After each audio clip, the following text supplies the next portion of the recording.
올 1월 오재환 전 부산연구원 부원장이 부산문화재단 8대 대표이사로 취임했습니다.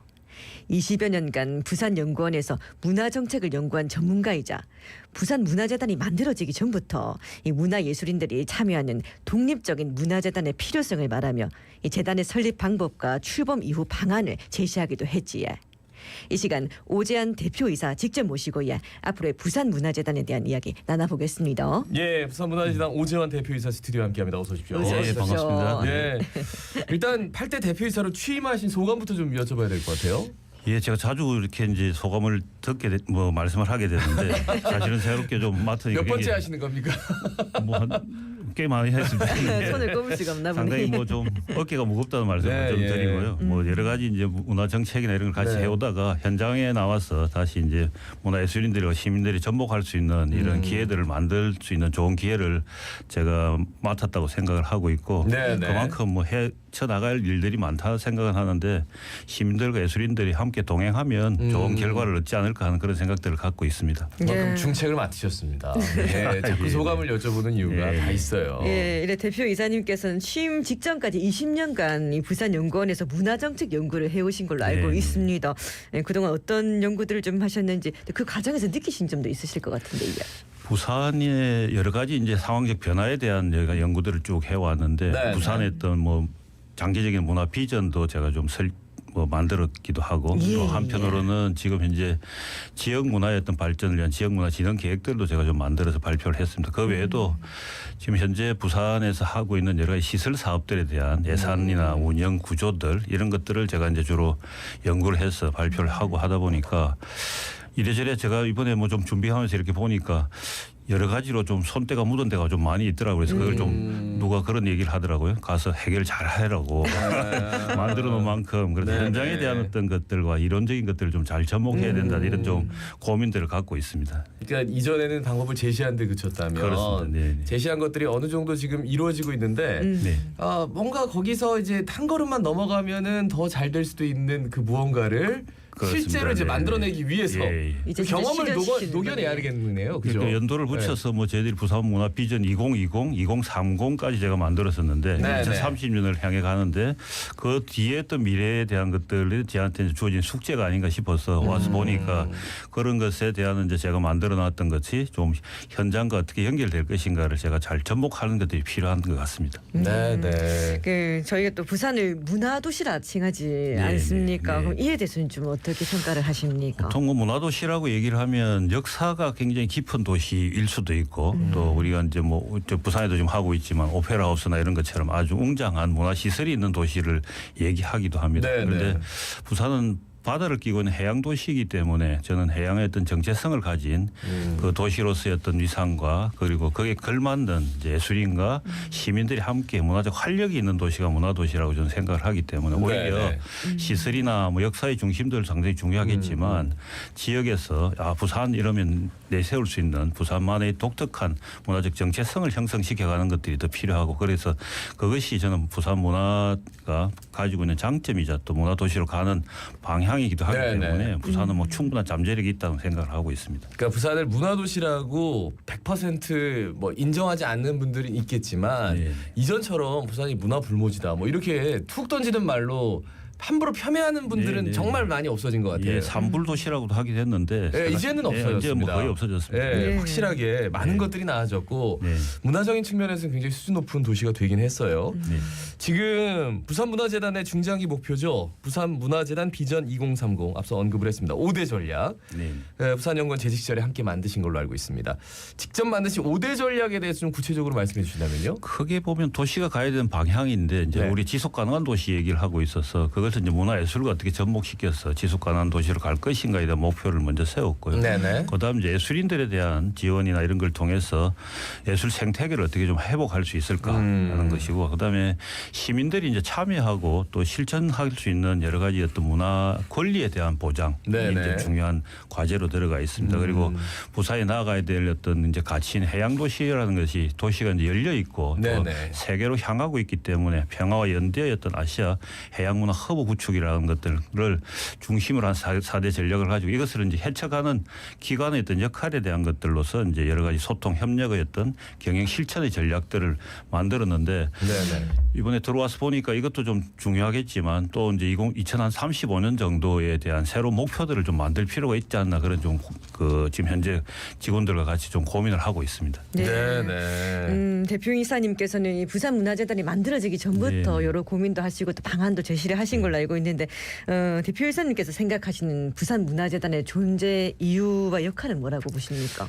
부산문화재단은 사실은 이제 부산시가 여러 가지 문화적 정책들을 이끌어가지만 이게 현장에 닿기에는 상당한 좀 괴리감이 좀 있습니다. 그래서 네네.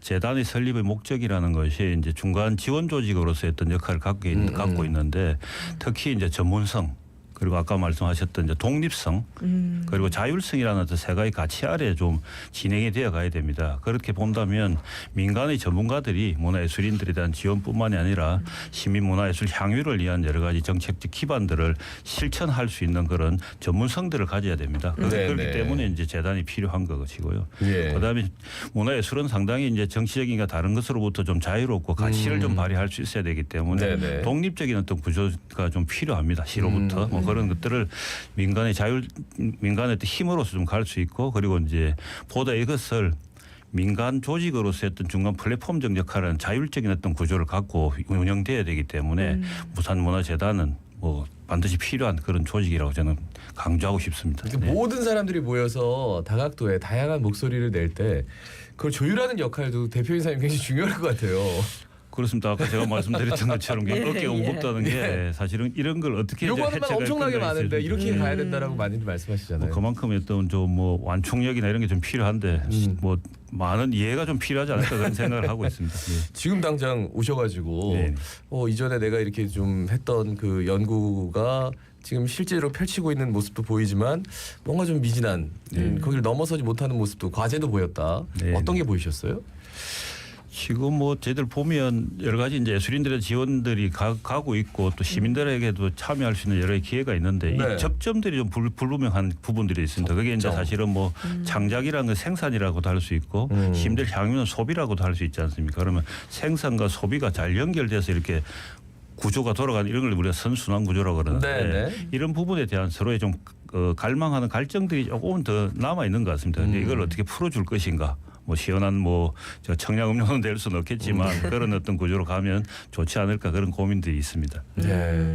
네, 이렇게 설명하신 과제를 또 바탕으로 대표이사님께서 좀 이끌어갈 부산문화재단의 앞으로의 방향도 있지 않을까 싶은데 네. 그 중에서 좀 가장 중요하게 여기는 부분이 또 어떤 부분이십니까? 뭐 뭐니 해도 예술의 문화적 지역의 어떤 문화예술 기반을 형성하는 것들이 가장 중요한 것 같습니다. 네, 그 기반은 네. 방금 제가 말씀드렸던 이제 생산과 소비의 어떤 구조를 선순환 구조를 만드는 것들이 필요한데 예. 결국 예술인하고 시민이 함께 이제 동행하면서 부산의 어떤 문화적 가치를 좀 실천하고 실현하는 이런 구조들을 만들어 가야 됩니다. 그러기 위해서는 도시를 좀 치유하는 사회적 관계망도 좀 형성돼야 될 것 같고 특히 네, 이제 네. 우리 부산이 안고 있는 여러 가지 문제들 중에 청년 예술가 주도형의 어떤 사업의 운영 구축 환경도 좀 구축돼야 될 것 같습니다. 그래서 지난 한 3년간 부산시는 문화예술 지원금을 한 40억 정도 정액해서 올해 85억이 이제 지원이 되고 있습니다. 이건 네. 전국에서 깜짝 놀랄 수준으로 지금 다들 부러워하는 많이, 그런 예, 수준에 올라왔죠. 있습니다. 기초예술에 대한. 그래서 전문 예술인과 예술단체의 창작 활성화의 어떤 기반 조성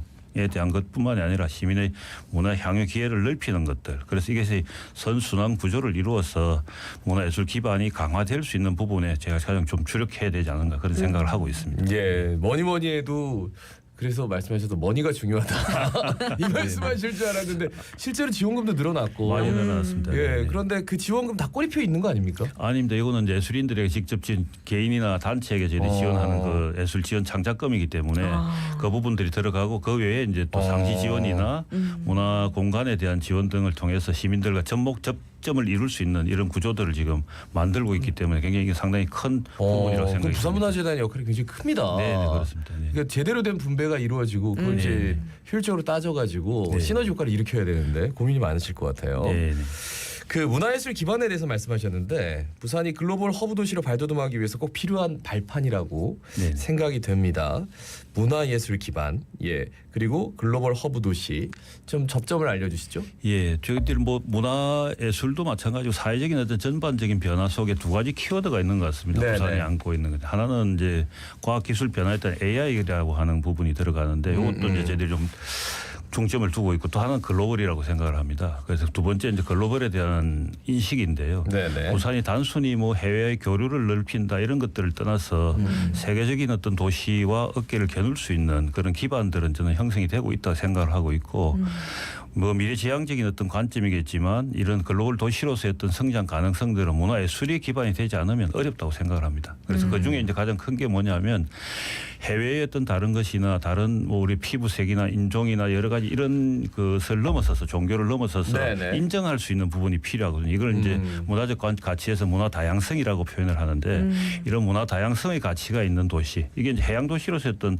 성장에 대한 프로그램들 될 수 있기 때문에 그래서 결국 만들어진다 그러면 저는 글로벌 허브 도시의 부산의 가능성들은 문화예술에서부터 시작될 수 있다. 그 출발점이다 이렇게 그러니까 생각합니다. 다양성이라는 게 이제 결국 그릇을 키우는 그렇습니다. 거니까 네네. 글로벌 허브 도시가 그릇을 키우는 거잖아요. 네, 포용하고 받아들이고 네. 또 표출하고 하는 것들이 같이 이루어져야 되는 것들입니다. 그것이 교류의 어떤 원칙이 돼야 되는데 그냥 단순히 예술 공연 한번 하고 돌아오는 이런 형태가 그럼, 돼서는 곤란하다는 얘기입니다. 다들 공감하실 거예요. 그 네, 부분에 네, 대해서는. 네, 그렇게 나아가기 위해서는 좀 부산을 문화 브랜드로서 좀 자리 잡게 만들어야 네. 되는데 사실 브랜드를 좀 자리 잡게 만드는 건 쉽지 않은 일 네, 아니겠습니까?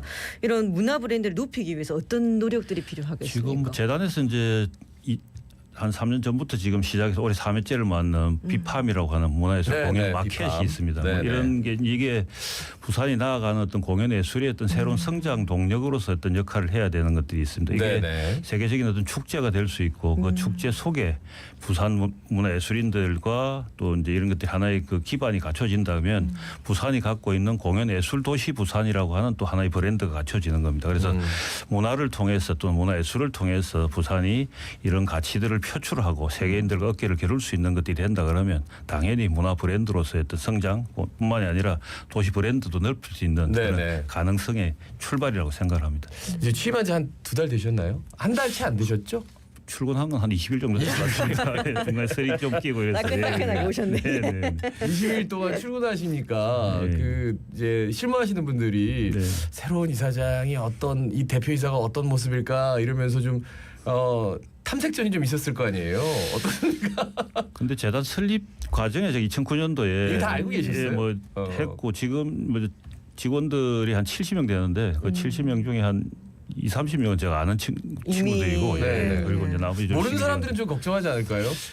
그래도 뭐 새로 처음 만났을 때 오는 그 좀 설렘 같은 게 있겠죠. 저는 그렇게 생각. 제가 좀 설레서 그런지 모르겠는데 직원들 마음과 달리 예, 굉장히 예. 설레고 또 새로운 어떤 그 장에서 특히 이제 일원을 하다가 현장에 와서 네, 직접 네. 직원들과 소통하고 하다 보니까 굉장히 저로서는 하루하루 출근길이 좀 즐거운데 직원들이 그렇게 생각해 주시면 고맙겠다는 좀 생각도 있습니다. 예, 네, 일단 네. 대표이사님은 직원 여러분 즐겁답니다. 예, 알고 계시고요. 이제 시간이 조금 지나서 끝으로 네, 한 네. 말씀 남겨주신다면 우리 부산 시민들 앞으로 부산문화재단 네, 어떻게 네. 바라보면 좋을까요? 그래서 저는 뭐 부산이 문화예술 도시로 성장하기 위해서는 어쨌든 재단이 갖고 있는 가장 가치가 신뢰라고 생각하거든요. 네, 시민과의 신뢰, 그 예술인과의 신뢰, 그리고 이제 같이 함께 동행한다는 어떤 뜻을 저는 좀 많이 좀 얘기를 하고 싶습니다. 그래서 함께 동행하면 어깨도 가벼워지고 또 힘도 더 날 수 있을 거라 생각을 합니다. 그래서 여기에 시민들이 좀 많은 관심을 좀 가져주시고 재단이라고 하는 곳이 부산문화재단이 무엇을 하는 곳이라고 하는 약간의 궁금증들을 통해서 네, 네. 갈증들을 서로 해소했으면 좋겠다는 생각을 드리고요. 마지막으로 좀 저희들이 이렇게 성장해 가는 데서 연결하고 좀 연계할 수 있는 것들이 많이 필요한데 네, 네. 지역 사회의 어떤 여러 단체들뿐만이 아니라 저는 또 언론들 특히 우리 좀 자갈자주묘 같은 이런 방송을 통해서도 많은 시민들이 좀 듣고 네네. 인지도 좀 높이고 신뢰할 수 있는 그런 것들을 만들었으면 좋겠다는 그런 바람이 있습니다. 일관적으로 하나를 관통하는 게 있네요. 네. 이 대표이사님이 계속 민간의 노력들이 필요하고 그리고 문화의 다양성을 만들어내고 다양한 네, 목소리들을 다 하나에 담아내고 그래서 연결하고 거기에 대해서 굉장히 이제 처음부터 지금까지 네. 일관되게 말씀하시는데 그런 소통의 노력 끊임없이 해서 정말 부산